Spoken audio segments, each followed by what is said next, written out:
Hi, my name is Meredith Sasseen, and we're here at Oahu Wanderlust 2014. I'm here with Anna Forrest. She's the author of Fierce Medicine, as well as one of the headliner yoga teachers right here at the festival. It's been an incredible festival of people really connecting with their heart. The students in your classes are having transformational changes. The participants, yes, they are. The participants at the festival are really linked up. This is a smaller festival, and so there's a real opportunity to get connected. One of the things that comes up when people who are in their 35 plus time frame is the role of parents in their lives. And one of the things that's also happening is people's parents are either becoming elderly, so they're needing to go into homes, or they're dying. And death is not something that's being spoken a lot in the yoga community. Yeah. And I know that you have some wisdom on that, and I'd love to talk to you about that role that we can play with our parents as gatekeepers. Well, I have a lot to say about death because it is one of the big events in our life. I mean, we were born, we have children, or some of us do, and we die. Those are like the top three. And everything else is sort of lower priority. And unfortunately, in many of our cultures, we have such a terror of death that we have no training around it. And so it's even more terrifying. There's so much to say. It's like learning how to use death as an ally. And what I mean by that is like when something is ended, to recognize the ending, and taking a note from nature as let the detritus of that, the stuff of it, let it decompose. I call it turning that shit to fertilizer. Yeah? Because then it feeds the tree of your life. So learning how to let things that need to end so something new has some more space. There has to be that falling apart. Now, going on a different level, like when somebody close to you dies suddenly, or from aging, like you were saying, your parents, there's a whole nother level to it. It's like, what are the steps that you can take to work with this? Is learn to be a truth speaker.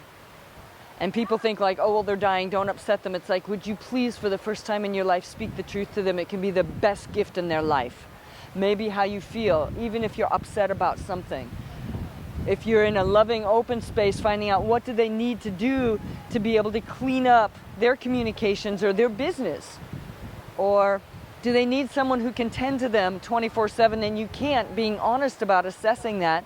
Can you hire the people that can tend to them so they can have a closure and a death with dignity and with integrity? So how do you have a death with dignity and integrity? It's like doing this cleanup each day, finding out what can you absorb that's in beauty and what can you complete. Maybe speaking the deep secrets that have never been spoken because, oh my God, they're so bad. It's like, yeah, when faced with death, there's not much that's any bigger than that. I really recommend that if you are a person that is working with someone who's dying, to do a few things. Change your breathing every day. Start breathing deeply. Get your feet active, which is like lifting your toes up, getting grounded. Doing something each day that you can feel in beauty, that touches your heart in beauty, and then doing a beauty report instead of always bitching and complaining, which is what our most communication is with each other, is recalibrating your brain and your nervous system and your emotions and your spirit by finding something, being brave enough to let it touch your heart in beauty, and then communicating. Like, I had this amazing thing happen today. Like that. And if you bring your beauty reports to the one that's dying, so that as they are dying, they're taking beauty with them. And can you, if you have affection for the person that is dying or love, can you let them, and tell them this, to use your love as the wings so that they can go. So they can go through the suffering and let go. Can you do that? And if you have like this big emotional burden, you may need to go work it with a therapist, because it may not be appropriate to dump it all out on the floor with your dying person, or it may be appropriate. You're going to have to feel the truth of that. But when those gates of death start to creep open because someone's dying, there's almost like this big wind that happens, and it's an amazing time for anyone who has the privilege to be a gatekeeper for another person that's dying, to actually have the honor and the privilege to be there with them, to see their soul off. It's also when those gates open, part of the privilege is, can you use that death in a good medicine way? In other words, whatever shit has been hounding you, whatever heaviness has been holding you back and dimming your spirit, can you let it go through those gates of death so that the rest of your life is brilliant? Because you get to live even though you're witnessing one of your beloved ones going into death. You have more to ask me on that? I sort of came to a stop right there. This is amazing. I was settling into my feet for a moment and recognizing that each one of us get the experience of, none of us will not meet death, and all of us will know someone who's died. It's not a foreign experience. But it is, because we keep death really hidden, and as a result, we don't know how to use it, and it's very sad, because we all need to learn how to work with death as an ally in order to live richly. But also, what do we do with these great heartbreaks when our loved ones die? It's like we need to learn how to have schooling and discipline and education in how to use death. How do you deal with these big heartbreaks? Like when your heart breaks because someone you love dies, it can be like, oh, they're out of pain, and you know that you're just lying to yourself because your heart's breaking. But can you use that breaking as a breaking open to feel that much more? So instead of shutting down, can you be courageous enough to feel fully? And then, now this is going a little bit different into the spirit world. We like the spirit world. All right, me too. And this is what I would request of anyone who has a beloved dead. Instead of being so connected to your loss and your sorrow and your grief and all of that miasma of thick soup, can you connect more with what you valued about that person, what you loved about that person, what parts of your relationship were treasures? Connect to that. It doesn't mean invalidate your feelings, but would you finish chewing them up, digest them, and shit them out, please? So there's something else with this spirit, because the death has changed the relationship, but how you hold it is up to you. And so many of us are taught that, well, if we're not in constant grief and sorrow, then we're not a good person.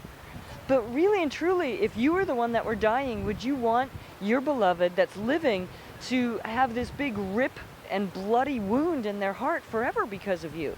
Or would you rather that they hold the treasures of your relationship and be nourished by that? I would rather my loved ones hold the treasures of our relationship. I don't want them hurting. And yes, they're going to hurt.